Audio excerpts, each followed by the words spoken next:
Hello everyone, I'm Musical Daredevil, And I'm wondering, Minstrel Eye? and we are out here at the Ahamusa Ashlander camp, which is all the way at the northeastern corner of the island of Vardenfell. You can see there on the map. Now, I've been meaning to ask you, I've seen this in a few videos. What's that little smiley face box? What's not showing up there? That is a texture I actually just got. It's a texture that the game can't find, so it puts that there instead. So now, if we talk to the Bonnie Mesa, one of the first things you would have heard is that we're supposed to go talk to I forgot the term, supposed to go talk to the Ashcan, but there's... Gullicons. The Ashcan is not in his tent. So we go talk to the Gullicons, that's right. And they tell us that they want to find a safe place from the Blight. And after a couple dialogue options, this guy will tell us to go speak to the wise woman about finding a safe place for them. You'd think one of them would already have, talked to her about this. Do you have something? Well, they sit around their tent all day. It's kind of difficult. Especially when you can't leave any cell you're in. Thank God we're here to do all this for them. Yeah, the one hero can save the world. So I was mentioning earlier, this is actually my favorite of this whole section of quests. Except for maybe the Redoran one, but that's only because I collect Dwemer boots. You sure do get a lot of Dormer boots. There's 3 rooms that are full of people wearing them, which are as good as yours in this game.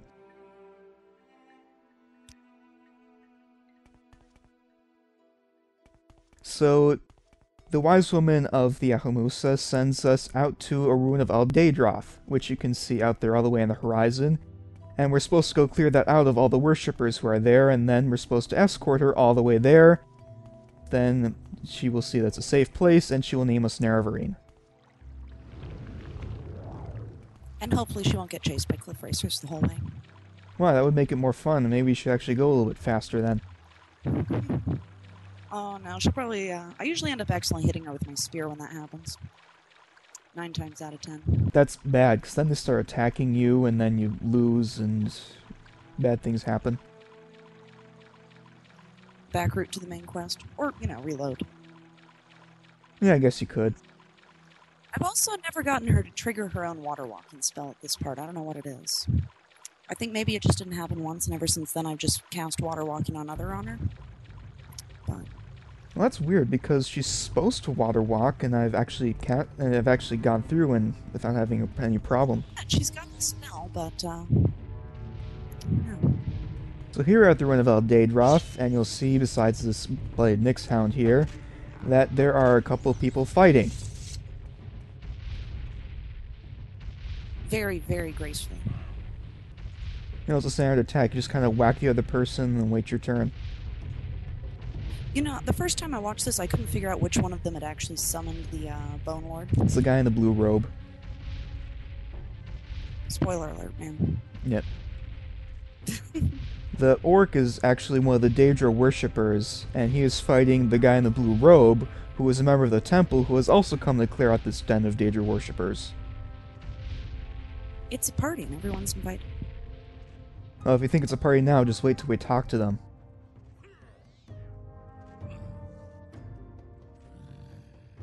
I find it interesting they're not scripted to attack you for wearing the Ordinator armor. Well, these guys aren't actually Ordinators. The real Ordinators only attack you if you talk to them.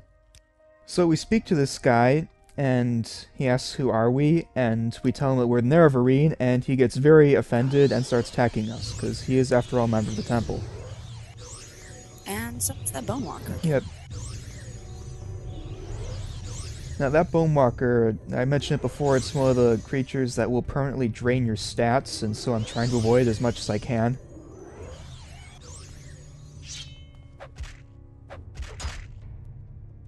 But that guy goes down without a problem, and the Bone Walker goes away with him.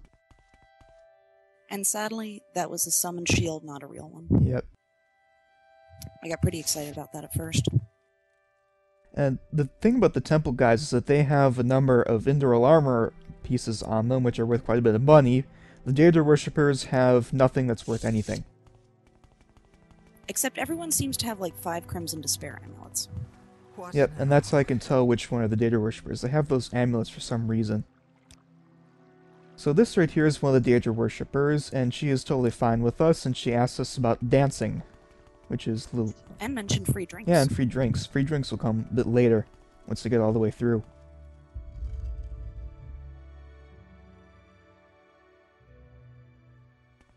So all the people from the temple were fine until we told them that we were the Narine, and that Daedra worshipper was fine with us.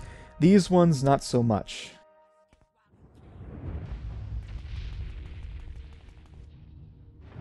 And this orc in particular is pretty nasty because she carries a Jink Blade, which is basically a blade of locking you in place and you can't attack because it has a paralysis spell. Yeah, there's a lot of that in this dungeon. There is. And I actually died in my first run through because I didn't know that she had that blade, and so I started attacking her with my sword, she hit me with a blade, and I was basically locked in place until I died. It's not nearly as much fun when other people have them. No. When you have them, that's the best time. So this is generally one of my favorite of the Daedra ruins. There's this one, and then there's the one underwater by the Beck, and they're both just really big and awesome and full of cool stuff. Yeah, Daedric architecture in particular, it's got these amazing patterns to it, it's got these huge rooms and everything, and it's really some of the best places, especially if you like killing things and taking whatever they have on them. Or watching Golden States get stuck on statues of Sheagor. That's awesome. Yeah, that's always good. Best monster in the game.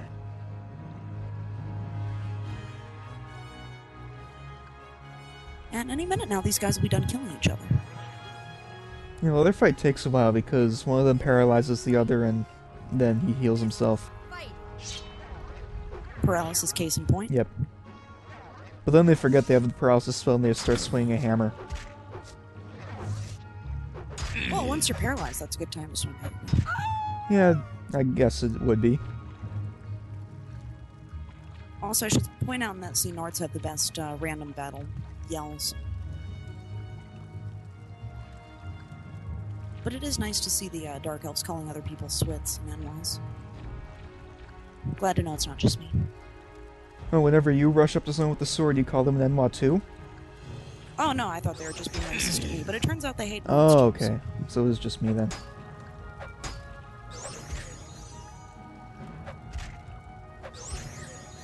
Yeah, Golden Saint goes down in 3 hits. Well, they do have some really nice swords, and, well, that shield's not worth anything, but their heart's worth a lot. Yeah, those, I don't know if everybody knows how annoying it is to find alchemy ingredients for Restore Magicka, but that's one of the few things that doesn't. And it's also worth a lot of gold, so if you try and sell it to anyone who buys alchemy ingredients, they're only going to be able to take like 3 of them. So in this particular room, you can kind of hear the battle music, and I'm staying out of the way for reasons that you'll see in a couple of minutes, but there are basically like 3 or 4 people who are going to come out and attack me as soon as they see me. So you can kind of see what's going on there. It's just your standard guy with a blue cloak on against a guy with bone mold armor. But now the guy in bone mold armor sees me and doesn't move at all. Let's go talk to him. Or wait for him to figure out we're here.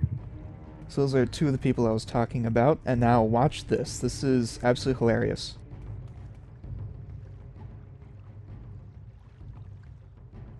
Why are they going so slow? I don't know. My guess is that they got a spell cast on them or something, but they're just slow motion walking.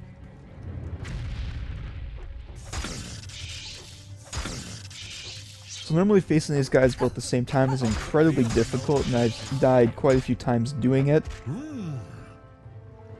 Especially if the 3rd guy comes out, but this time wasn't as much of a problem. Still got hit quite a bit though. So here's the 3rd guy, and my guess is that he has a spell on him, so I can't do anything except stand there, look at me, and cast whatever spell that is. Well, whatever it is, it doesn't seem to be working. What? So you're not getting any magic effects. Well, it's probably because I just kind of step backwards and you can't move, so the spell goes into nowhere.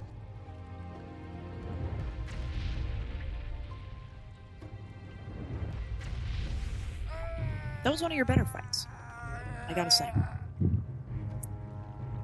Definite style points. Yet another Golden Saint.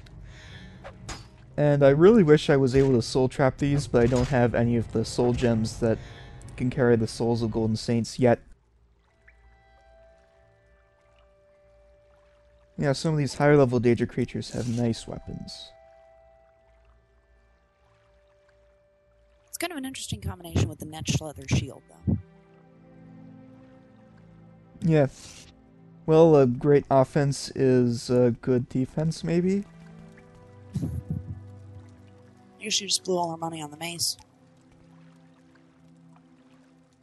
Didn't have the money in the budget for the shields, they blew it all on their maces. And on booze. Which is weird, because they're giving it away for free in this dungeon. Sadly, I don't think any of the ones that are set up in this one are scripted to drop the tower shields, the Daedric ones. What now? Well, I'm not sure, it might be random. So this right here is Hireleni Indavil or something. And she is the person we are supposed to talk to about making sure that the Daedra worshippers don't attack the Ashlanders when they come here. You can tell she's important because she hasn't tried to blow you up. Yeah.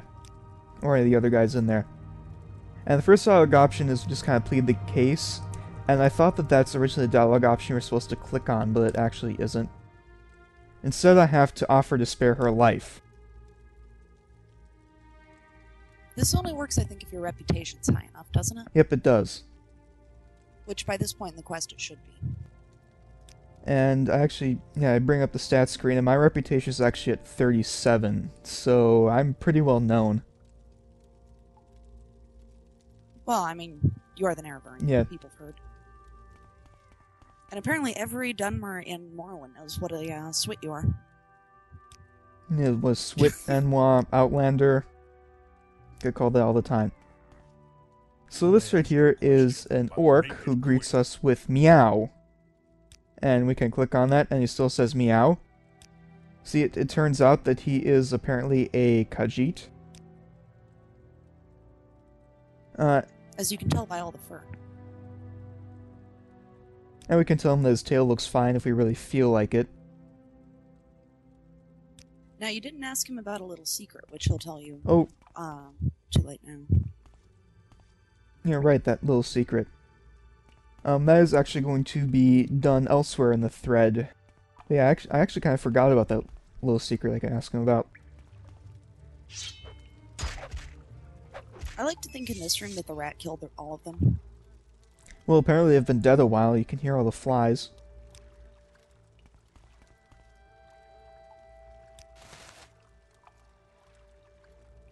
I also can't figure out why they made those corpses unremovable. The reason why is because normally the game engine removes all corpses after 3 days, but in this one they check a special box which says that the corpse can never be removed, and so the game engine keeps it there forever.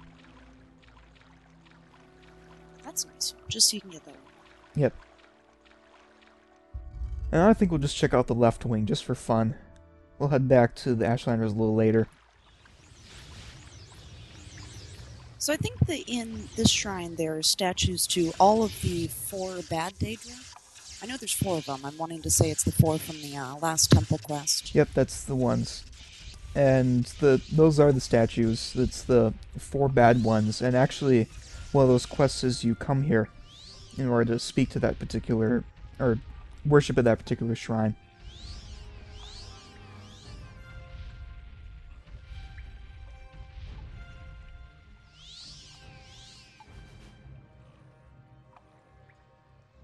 Yeah, NPC fights, never as interesting as I hope they're going to be. No, it's... And I also keep getting excited about those Daedric tower shields, but I know they're not going to be. It's kind of weird because NPC fights happen so rarely, but then they happen, it's just like, yep, I'm hitting you with a sword, you're hitting me with another sword, and oh, there's one down.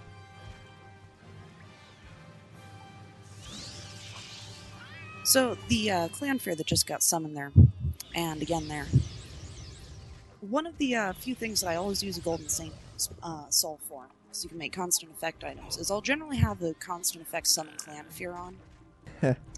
And he's my little dungeon buddy. You just gotta remember to take it off. Oh yeah, the guards don't like it when you summon creatures in town. Yeah, not so much. I don't know, I've just always felt that they were probably the most adorable monster in the game. They're just cute, like little puppies. Got a little dinosaur buddy. So it seems like this guy won. And we can speak to him. He is totally fine with us being here. But this time I'm not going to tell this guy I'm the Narine. I'm going to tell him that we're here to loot the shrine.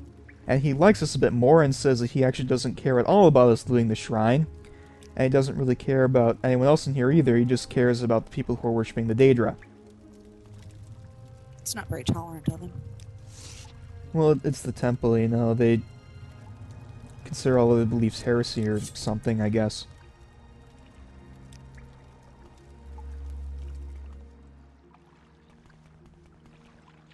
And yeah, that pretty much does it for the quest. Yep. Now that we've taken care of everyone in the shrine that actually we care about. There's a whole other wing here, but I'm not going to go there. We've spent enough time here already. Now we can head back to the Ashlander camp and escort the wise woman all the way over here. Or we could skip all that. Now what's the fun in that? You get an escort quest. Those are the best. Cliff racers and slaughterfish. All kinds of fun.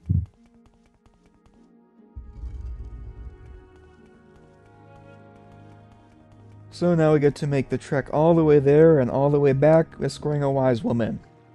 It's a good thing she has water walking.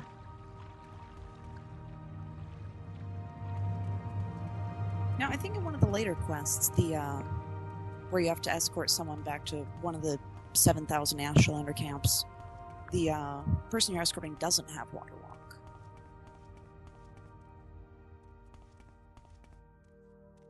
Well, it depends on which camp you'd be going to, because I think most of them are inland, so unless you're going to the Ahamusa camp or something from, like, one of the Telvanni Towers.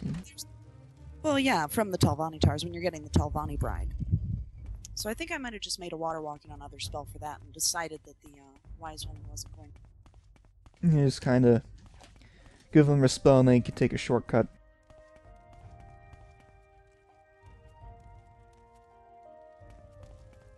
So, the place we have to escort the wise woman to is into the next room with the actual shrine in it. This is just a room with a bunch of columns.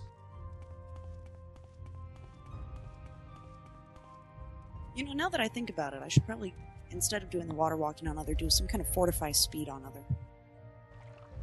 That would make this all a lot more tolerable. Yes, it would. Fortify speed, 1,000 points. Thank you. So now the wise woman is at the shrine. She names us Narine, and we have the Mad Stone of the Ahamusa. And now we are the Narine of 2 out of the 4 Ashlander tribes. And as soon as we leave that room, the wise woman makes her way back to the camp. And They never actually move. no, they don't. They just kind of sit around there in the camp and, I guess, make this a menial chore for us to do just so we can be named Narine. You know, at least it's only the one. A couple of them now do 2 or 3 things. Oh, yeah. And that gets annoying. Back at the camp. Back at the camp. And there are a bunch of cool things we can do here at the camp. First of all, the wise woman made it back here before us, even though we have editing magic. She probably has more recall.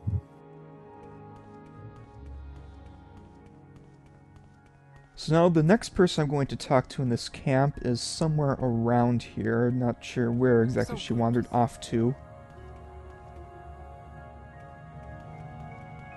That's not her. Oh, there she is, behind the tent. Back here behind this guar. And she says that we are the ones she's seen in her dreams and visions. It's kind of a common theme in this game. Yeah, seeing things in dreams and visions. We know all about seeing things in dreams and visions. I guess we just have that kind of face. Everyone thinks they know us. And with a reputation of 37. They might know you. It would be kind of like that guy where it's like, you know, hanging out at a bar with everyone else. It's like, hey, you know this guy, right? And everyone else is like, yeah, I know this guy, just to be cool, even though they don't actually know who it is at all.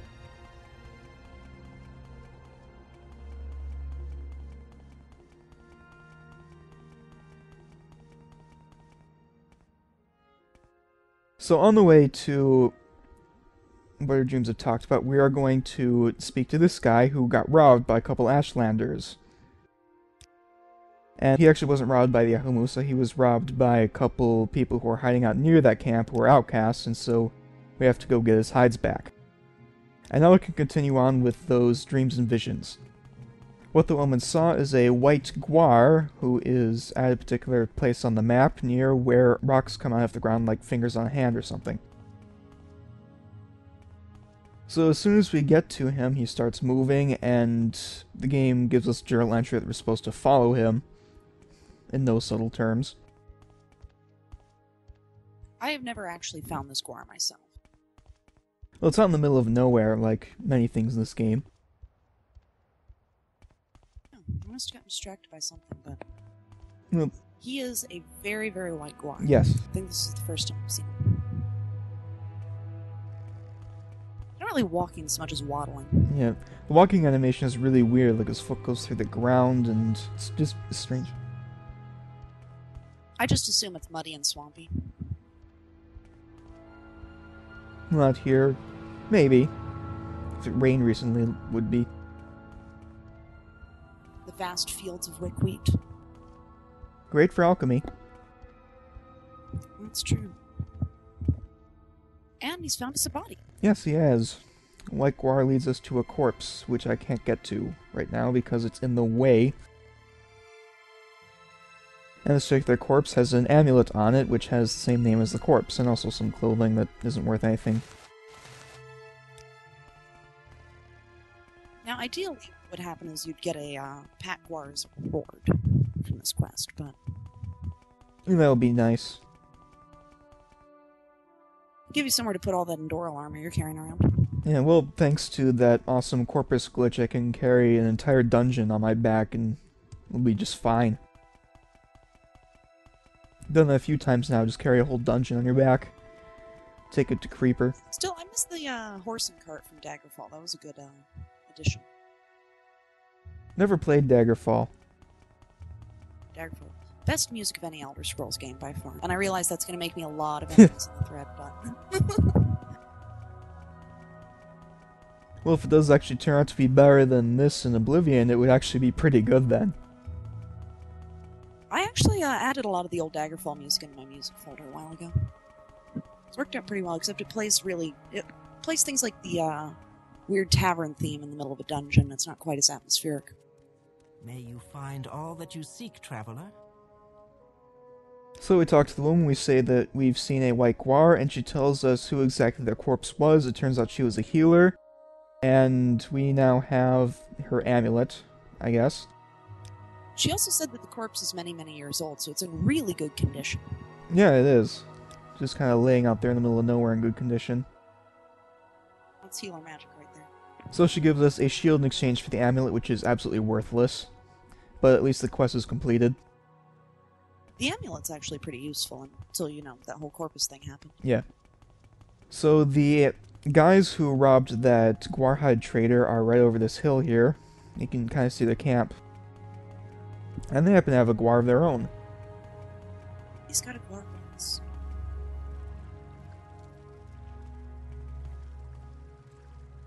So we'll ask this guy if he knows anything about an attack on the Guarhide trader, and he attacks us right away. Kind of just plinks you with bows and arrows, right? Yeah. Although it gets annoying because I can't cast magic on him or else it'll hit his arrow and then disintegrate in midair. I was wondering why your spells seem to be doing almost nothing. Well, it was damaging the arrow, which meant absolutely nothing. For a brief second there, NPCs were doing more damage than you, and I was just flabbergasted. It's kind of hard when they just keep trying to run away from you and pegging you with arrows. So now that those guys are taken care of, there's their Pat Guar, just kind of sits there forever. see that this guy has absolutely nothing worth anything on him. And this guy has the Guar hides on him. And apparently no head anymore. He got decapitated by the rock. They're particularly fierce in this part of the world. And they're fierce everywhere. Even in some of the starting caves, you can get people who are cut in half by rocks. Oh, there was the White Guar over there just hanging. Waiting for people to lead to various corpses. Does he stay there for the rest of the game? I've never figured that out. Never looked. There's absolutely nothing out there. I've never gone up there. It might stay out there forever.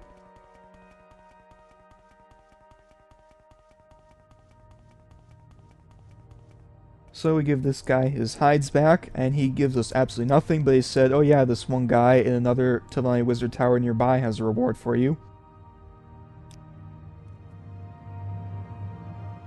And here we are to Telvanni Wizard. Indeed. Using a little magic of our own to get there, of editing. And now comes the fun part of finding which particular mushroom is the one that the guy we're supposed to talk to lives in. Now, the first time I watched this video, I got all excited and thought you were going clothing shopping. The clothing shops happen off camera, sadly.